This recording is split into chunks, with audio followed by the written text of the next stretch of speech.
kalau yang menjadi kedongkolan kita misalnya adalah kita lihat anggota DPR duduk berkali-kali, kita lihat anggota DPD duduk berkali-kali, tapi kontribusinya bagi daerah itu tidak ada apa-apanya. Apakah dinasti yang akan melanjutkan itu punya kualitas yang memang mumpuni untuk bertugas? Kalau mau memilih pemimpin, pilih yang punya kualitas terbaik.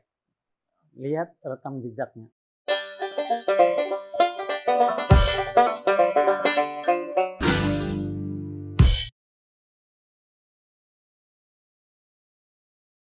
Cece, alhamdulillah baik hari ini kita bicara di teras, kopi teras ya kan. Iya, kopi teras. Kalau istilah Banjar itu teras itu halaman ya.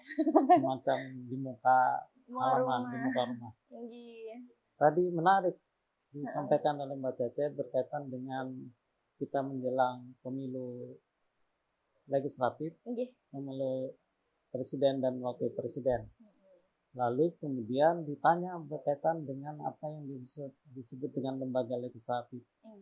Memang di dalam kekuasaan dalam negara itu ada yang disebut dengan 3 pilar kekuasaan. Pertama, kekuasaan legislatif membuat undang-undang. Yang kedua, kekuasaan eksekutif melaksanakan undang-undang.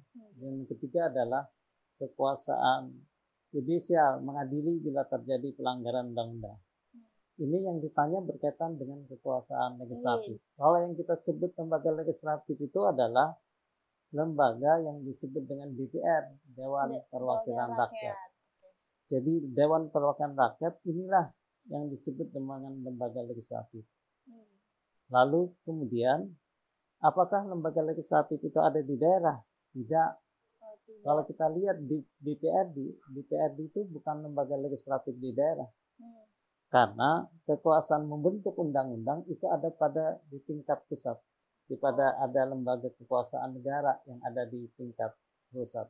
Berarti DPR, ya kan?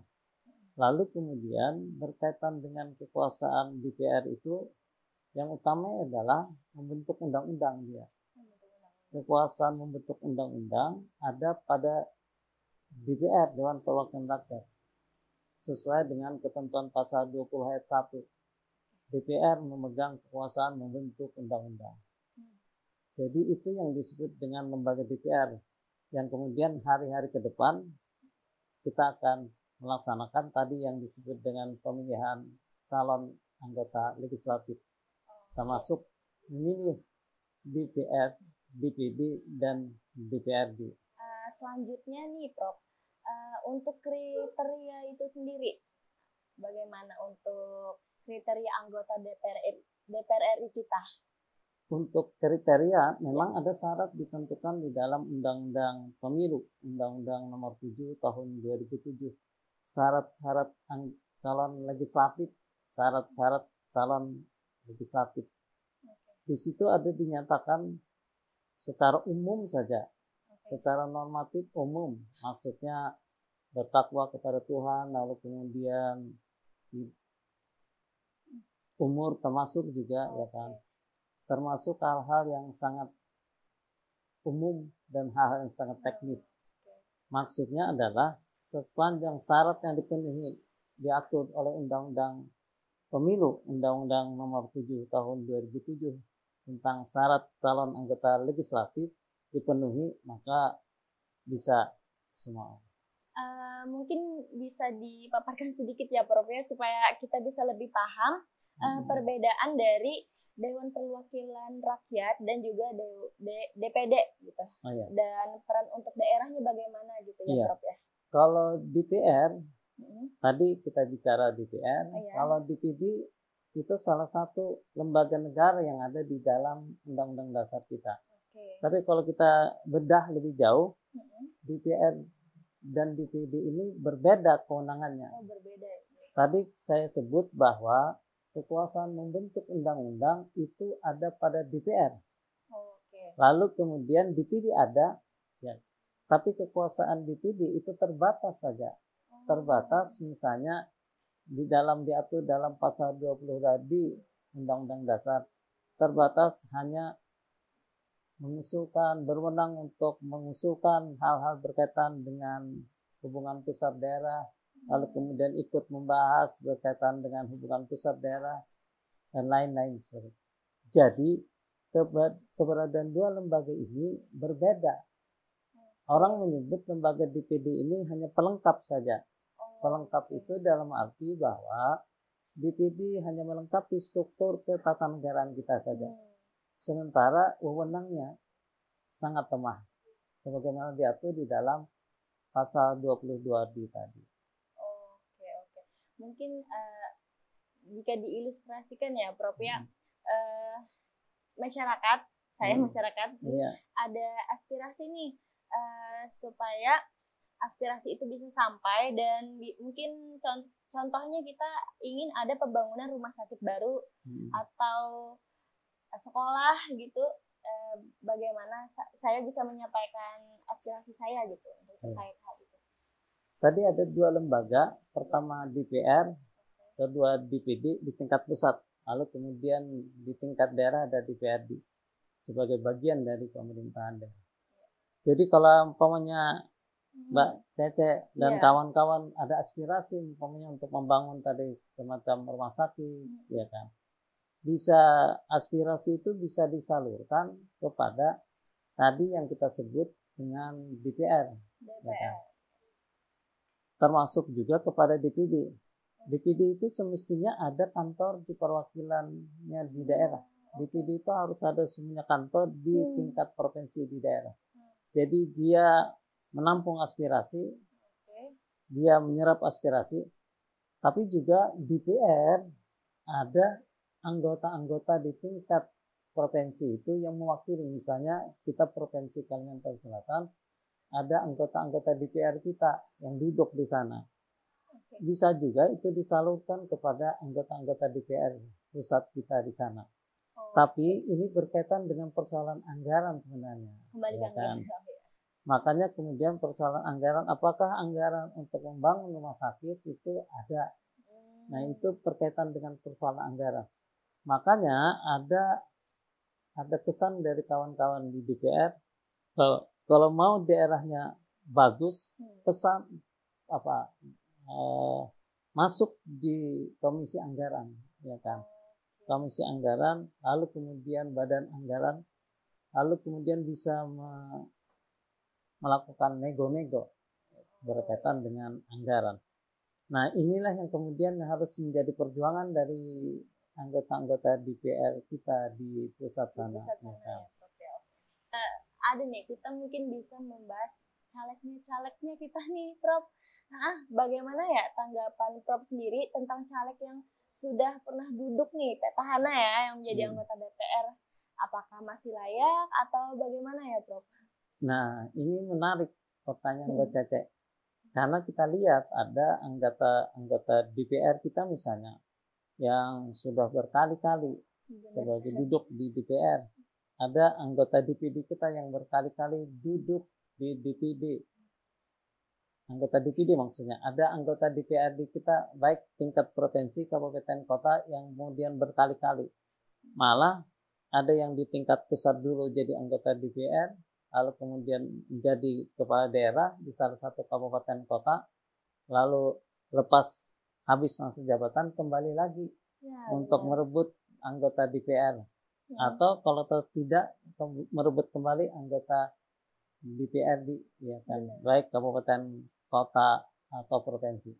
Nah ini sebenarnya hal yang tidak bagus juga menurut hemat saya. Maksudnya adalah karena sementara ini anggota-anggota yang tadi duduk kita sebut baik di DPD, DPR maupun DPRD, provinsi, kabupaten, kota itu kadang sudah lupa dengan pemilih-pemilihnya. Dia tidak lagi memikirkan apa yang disebut dengan aspirasi warganya. Yang kalau kemudian kita kenal anekdot atau pelesetan yang menyatakan bahwa kalau sudah memajang untuk pemilu senyum, nah, kalau sudah setelah jadi tidak lagi, ya kan, senyum dengan pemilihnya masyarakat. Ini menjadi perhatian juga. Saya mengusulkan itu, tapi itu di tingkat undang-undang untuk agar anggota DPR dibatasi masa periodenya. Karena Anggota di undang-undang sendiri juga belum ada tidak aturan ada. itu ya. Tidak ada aturan itu. Anggota DPD bisa berkali-kali, kita lihat kan. Di tahun ini 5 tahun ke depan ikut lagi, ya kan. Lalu kemudian kalau toh juga tidak, tadi anggota DPR dia merebut lagi di provinsi karena dia, kita sadari juga dia punya apa yang disebut dengan basis pemilihnya. Basis pemilihnya itu bisa dilakukan oleh anggota dewan tadi semasa dia menjadi anggota. Lalu kemudian kedekatan yang dibangun bisa juga dibangun dengan relasi-relasi yang baik, bisa juga dibangun dengan relasi-relasi yang agak tidak baik lah, misalnya membangun relasi dengan memberikan apa segala macam, walaupun memang bagi rakyat agak gembira juga diberi segala macam itu kan. Tapi ini bagi perkembangan demokrasi saya kira tidak. Jadi saya berpikiran bahwa anggota DPR, anggota DPD, anggota DPRD itu ada batasnya. Batas untuk tidak lagi jadi 2 kali, ya kan. Tapi itu harus diatur di dalam undang-undang. Pertanyaannya adalah apakah anggota-anggota DPR kita bersama-sama dengan pemerintah itu rela untuk kemudian membuat satu klausul dalam undang-undang atau norma dalam undang-undang yang menyatakan bahwa anggota DPR itu hanya 2 kali masa jabatan. Karena tidak hanya di tingkat daerah ya Prof ya, bahkan di pusat pun juga seperti itu. Iya. Bisa berkali-kali. Iya. Jadi ini yang menjadi persoalannya. Jadi sedangkan kita lihat kalau yang menjadi kedongkolan kita misalnya adalah kita lihat anggota DPR duduk berkali-kali, kita lihat anggota DPD duduk berkali-kali, tapi kontribusinya bagi daerah itu tidak ada apa-apanya, ya kan?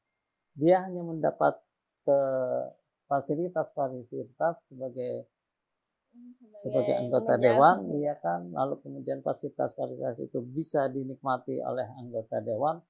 Lalu kemudian anggota DPD juga dengan fasilitas untuk bisa merekrut apa yang disebut dengan tenaga-tenaga ahlinya.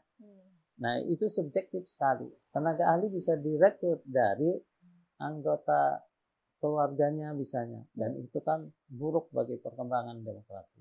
Kekerabatan ya Prof. Iya, mungkin benar. Ini terkait juga ya Prof dengan politik dinasti ya. Iya, politik dinasti itu memang ada terus muncul sepanjang demokrasi ada di kita. Demokrasi ada di kita itu maksudnya adalah karena tadi kalau kita lihat di beberapa provinsi termasuk di kita, gubernur bisa saja sebagai kepala atau yang disebut dengan ketua partai politik. Ketua partai politik, misalnya ketua partai politik. Lalu kemudian untuk penentuan caleg itu kan ditentukan oleh otoritas partai politik. Lebih jauh di daerah otoritas ketua partai politik di daerah. Tadi diilustrasikan oleh Mbak Cece, misalnya di kita, Pak Gubernur misalnya memplot anaknya. Itu secara demokrasi sah-sah saja. Karena ketentuan untuk menetapkan calon legislatif itu ada pada otoritas ketua partai politik.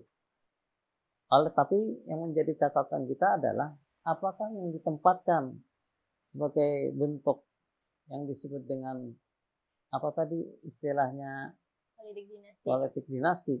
Apakah dinasti yang akan melanjutkan itu punya kualitas yang memang mumpuni untuk bertugas, itu yang menjadi persoalan kita. Jadi ini persoalannya menjadi kualitas yang harus menjadi perhatian. Dan itu harusnya juga menjadi catatan bagi para pemilih kita. Kalau misalnya kualitas calon legislatif yang diusulkan oleh partai politik itu kita nilai tidak bagus, tidak baik, tidak mumpuni untuk nanti bertugas, entah karena faktor-faktor apa, mestinya pemilih harus cerdas untuk mengabaikannya, untuk tidak memilihnya. Terlepas dari manapun, ya kan. Karena yang kita pegang itu adalah apa yang disebut dengan komitmen tata nilai, komitmen kualitas, itu yang penting. Ya kan. Menakar tentang kualitas itu sendiri ya Prof ya. Mungkin agar kita menjadi pemilih yang cerdas juga ini mungkin ada tips-tipsnya ya Prof ya, supaya nggak salah pilih. Pemilih cerdas ini penting untuk berpartisipasi dalam pemilu, baik pemilu pilpres maupun pemilu legislatif. Pemilih cerdas ini harus punya kapasitas untuk kemudian menilai kualitas calon, Tapi menilai kualitas calon itu kan dari hamparan kampanye-kampanye yang disodorkan oleh calon-calon yang mengkampanyekan dirinya. Lalu kemudian pemilih cerdas ini juga harus minta referensi dari orang-orang yang memang mumpuni untuk memberikan pemahaman. Misalnya, karena kita tahu persis di daerah, apalagi di desa-desa, orang tidak tahu persis apa yang disebut dengan kualitas segala macam. Dia taunya begitu didatangi oleh caleg, misalnya diserahkan semacam apa, dia berpegang pada itu saja.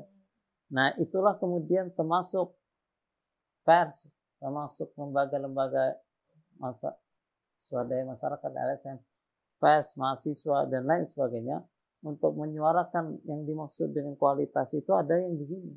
Termasuk ketika Mbak Cece menanyakan dalam podcast kita hari ini, bagaimana untuk pemilih cerdas itu, maka kemudian ini juga sebagai satu sosialisasi politik yang dilakukan oleh di Kopi Teras ini, agar pemilih bisa masuk lagi, untuk bisa memilih wakilnya yang baik.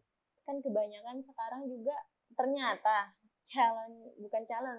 bahkan yang sudah menjabat pun banyak yang tidak memahami kapasitas mereka sebagai DPR RI tersebut, gitu ya Prof. Ya, itu masalahnya sekarang saya melihat bahwa anggota-anggota dewan kita yang ada di pusat atau anggota-anggota DPR di kita yang ada di kabupaten kota, di provinsi, kadang tidak paham dengan apa yang dilakukannya sebagai seorang anggota DPRD atau kabupaten kota atau provinsi. Nah, ini penting diserahkan. Walaupun ada anggapan bahwa begini Mbak Cece, anggota DPR ini kan ada yang berpendapat tidak perlu dengan kualitas, asal di backup oleh pemilih saja. Walaupun seorang profesor doktor, kalau tidak dipilih oleh rakyatnya tidak ada apa-apanya juga. Tapi walaupun seorang rakyat biasa, anak lulusan SD, lulusan SMA, yang kemudian tidak ada kualitas lain, tapi kemudian dipilih oleh pemilihnya, oleh rakyatnya, dengan entah karena dipilih itu karena memang melakukan hal-hal yang pas atau tidak, tapi dia melakukan duduk di lembaga itu. Nah, ini menjadi persoalannya adalah bahwa pandangan ini sebenarnya agak keliru juga. Pandangan menyatakan bahwa yang penting dipilih oleh rakyatnya. Karena dipilih oleh rakyat itu adalah merupakan bentuk yang disebut dengan legitimasi kekuasaan. Tapi menurut saya harusnya tidak. Ya harus juga diimbangi oleh kualitas, ya kan. Pendapat Prof sendiri sesuai tema kita ya, bagaimana untuk peluang capres dan cawapres kita ya Prof ya, untuk kandidat-kandidatnya sendiri di Kalimantan Selatan.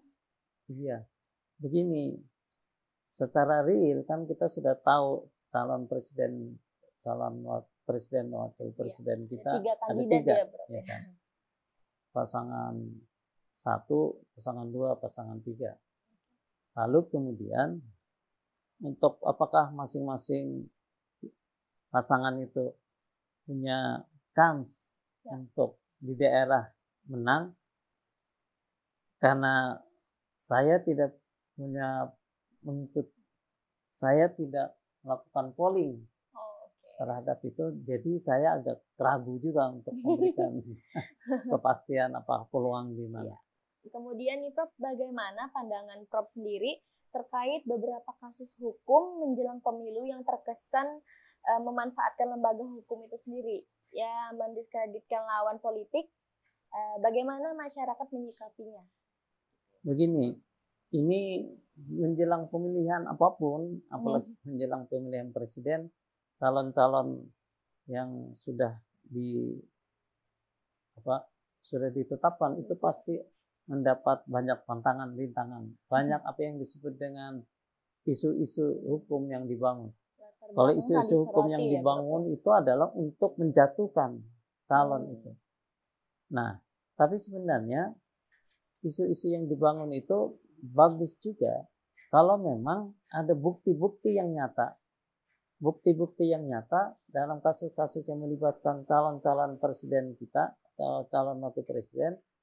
Kalau ada bukti-bukti yang nyata yang secara hukum tidak subjektif, boleh saja diajukan, ya kan? Tapi asal disertai cukup bukti tadi, ya kan? Kalau hanya melempar isu-isu tidak disertai bukti-bukti, itu yang harus menjadi perhatian. Jangan juga nanti untuk menumpahkan hal-hal berkenaan dengan keburukan-keburukan calon presiden atau calon wakil presiden. Tapi juga harus dibuktikan dengan tadi secara hukum ada bukti-bukti yang dapat dipertanggungjawabkan. Kalau memang iya angkatlah prosesnya. Kalau memang tidak, jangan yang disebut dengan diungkit atau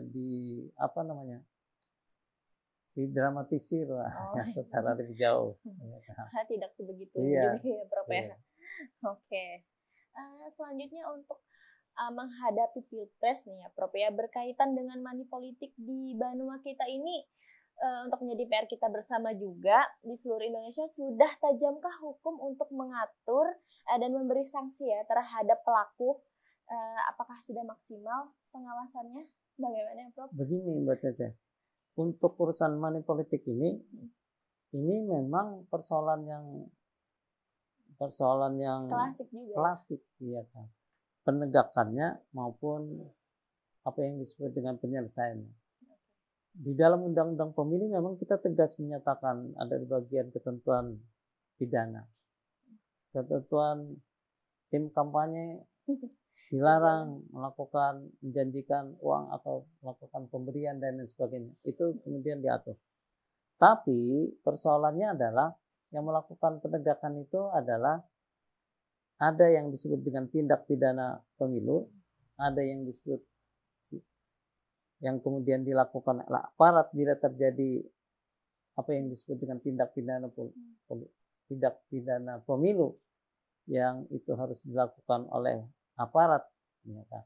Tapi kadang aparat kita tidak berani melakukan proses lebih lanjut, atau itu kalau toh itu juga ditemukan oleh Bawaslu, Badan Pengawas Pemilu kita, saya mengamati Badan Pengawas Pemilu kita Bawaslu baik di tingkat provinsi, karena kita bicara tadi di tingkat lokal atau kabupaten kota, itu dia tidak mau melakukan secara lebih lanjut untuk kemudian melakukan proses lanjut terhadap apa yang disebut dengan money politik.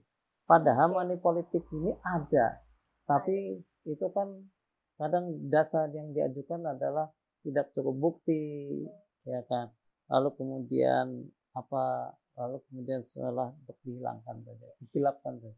Di undang-undang sendiri bagaimana? Undang-undang jelas kalau ada hal berkaitan dengan money politik, melakukan pemberian dan segala macam, itu dilakukan tindakan.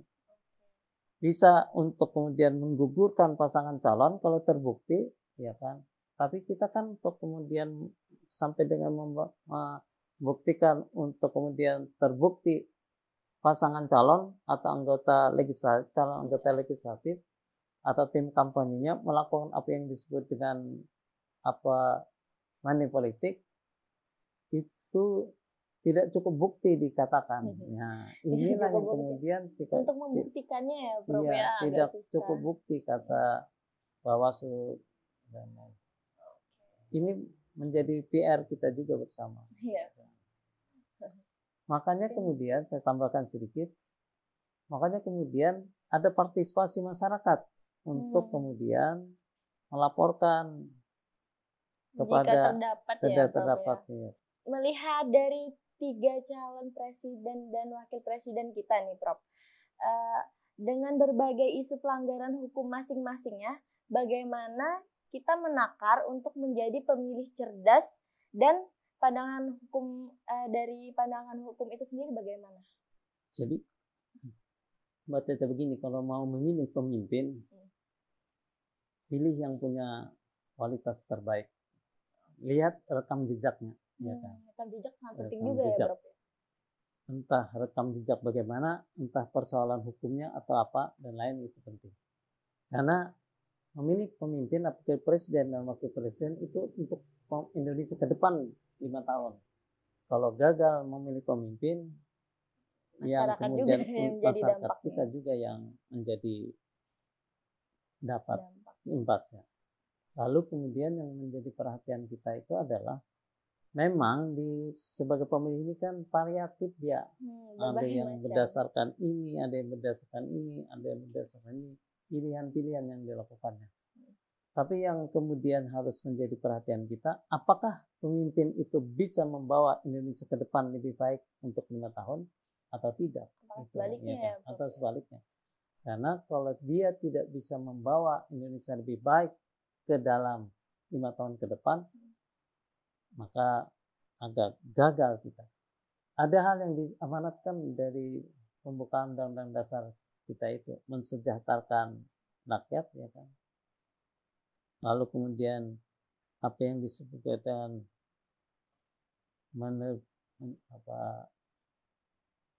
dalam politik luar negeri, ya kan. Lalu kemudian melakukan apa yang disebut dengan langkah-langkah nyata untuk melakukan apa yang disebut dengan Indonesia ke depan lebih baik.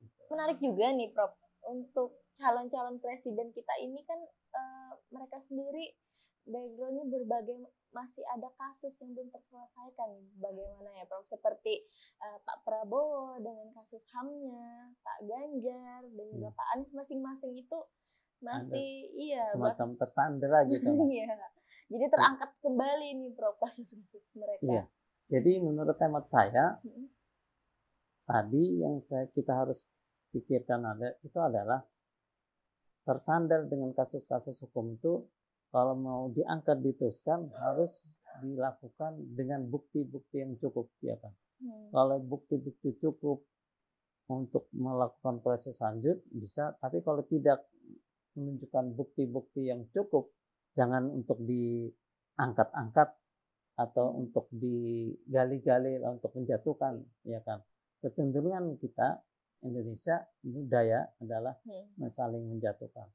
Saya termasuk yang tidak menyukai untuk menjatuhkan, karena untuk diangkat-angkat tapi kalau kemudian itu cukup bukti untuk kemudian untuk diangkat, proses lanjut itu, ya kan. Tapi oleh aparat hukum dengan catatan tadi punya bukti yang cukup. Oke, mungkin terakhir ya Prof ya.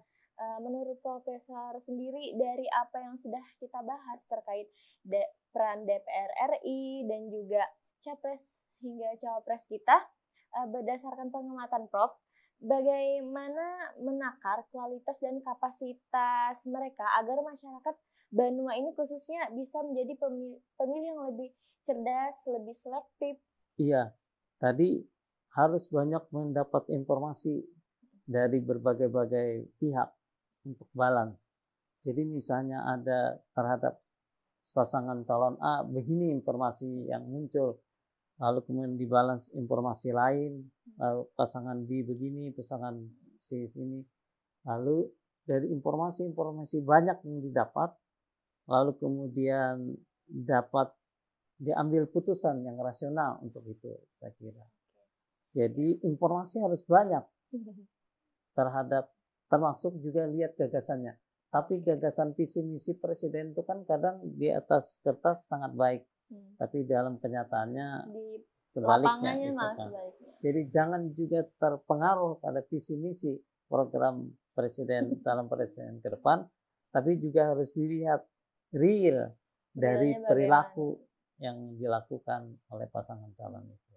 Karena kebanyakan juga ya Prof, visi misi itu hanya tulisan di kertas. Itu iya, anggap bahasa-bahasa cantik saja itu. Iya, bahasa cantik. Oke. Dan kita juga sebagai masyarakat juga harus saling bekerja sama dan menambah ilmu juga agar tidak itu harus dilakukan oleh komponen masyarakat untuk memberikan informasi. Tadi saya katakan Mbak Cece dengan Kopi Terasnya untuk kemudian mengekspos ini, mensosialisasikan ini juga salah satu untuk langkah masyarakat terbaik untuk memilih pemimpinnya, ya kan. Termasuk jadi media-media lain sosial. Dan semoga kita juga sebagai pemilih nantinya juga bisa lebih baik lagi dan selektif lagi ya. Iya, Prof, ya. Benar. Oke, mungkin sampai di sini kayaknya Prof, bincang-bincang kita. Iya. Terima kasih banyak Prof karena sudah bersedia berhadir di sini memberikan kita informasi yang sangat penting nih. Iya. Saya pribadi juga sangat banyak belajar dari Prof. Terima kasih ya Prof. Sama-sama. Semoga sehat selalu. Alhamdulillah. Bisa main lagi ke Kopi Teras. Oh iya, boleh. Oke, terima kasih.